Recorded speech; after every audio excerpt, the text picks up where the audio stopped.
속도를 내고 있는 삼특검, 그 가운데 내란특검이 수사 속도가 가장 빠른 분위기입니다. 법조팀 현지호 기자와 이야기 나눠보겠습니다. 현 기자, 지금 가장 빠른 내란특검의 조은석 특별검사, 윤석열 전 대통령과 같은 검사 출신이에요. 그만큼 신경전이 좀 팽팽하겠죠? 네, 그렇습니다. 이 조은석 특검과 윤석열 전 대통령 모두 검찰 특수통 출신입니다. 네. 윤 전 대통령 변호인단에도 이 특수통 출신이 많아서 내란 특검 수사가 특수통 대 특수통 이런 구도가 되는 모양새입니다. 앞으로 특수통 출신 법조인들 간의 치열한 수싸움이 예상됩니다. 네, 치열한 수싸움이 예상돼서 그럴까요? 사실상 경찰에서 특검으로 사건이 넘어오자마자 체포영장 청구가 이뤄진 건데 속도의 배경이 있을까요? 이렇게 빠른 수사가 특수수사 경험이 많은 조특검의 네. 스타일 때문이라는 해석이 어허. 많습니다. 수사 방식은 다소 이례적이라는 평가도 나오는데요. 윤 전 대통령은 여러 수사 대상 중에서도 비상계엄을 주도한 정점이라고 할 수 있습니다. 특수수사 역시 사건 관계인들에 대한 조사를 대부분 마친 뒤에 정점에 대한 수사를 하는 게 통상적인데 이번엔 거꾸로 정점을 먼저 수사하는 겁니다. 특검이 이미 경찰 단계에서 확보된 수사 자료만으로도 혐의 입증이 가능하다 이런 판단이 선 거 아니냐는 해석이 나옵니다.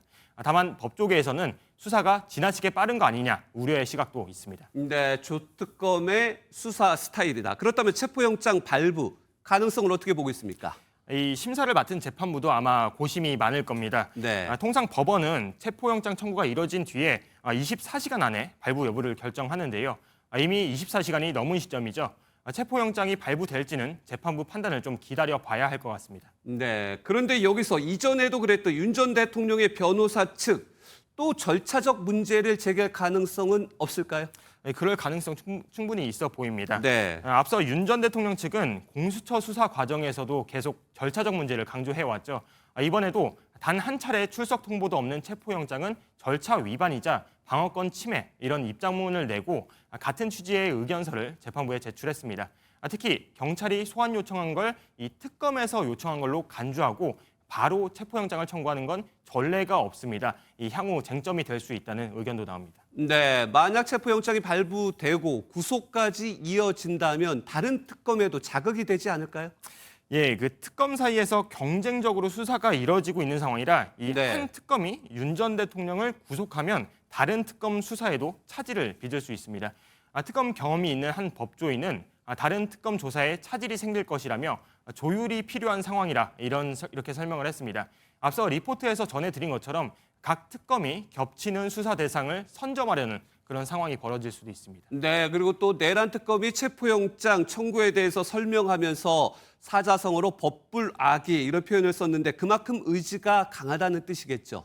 네, 그렇습니다. 이 법불악의는 법은 귀한 자에게 아첨하지 않는다. 뭐 이런 뜻입니다. 네. 지난해 서울중앙지검이 총장 보고 없이 김건희 여사를 대면 조사한 걸 두고 총장 패싱 논란이 있었죠.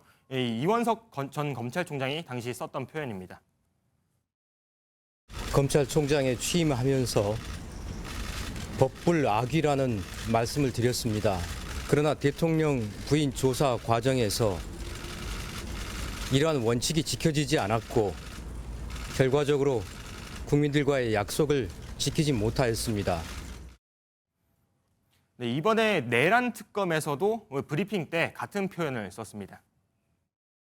법불악의 형사소송법에 따라서 엄정히 진행할 예정입니다. 역시 법과 원칙에 따라 윤 전 대통령을 엄격하게 신속히 수사하겠다는 뜻으로 풀이가 됩니다. 네. 특검의 법불악의 지켜보겠습니다. 지금까지 법조팀 현주호 기자였습니다. 고맙습니다.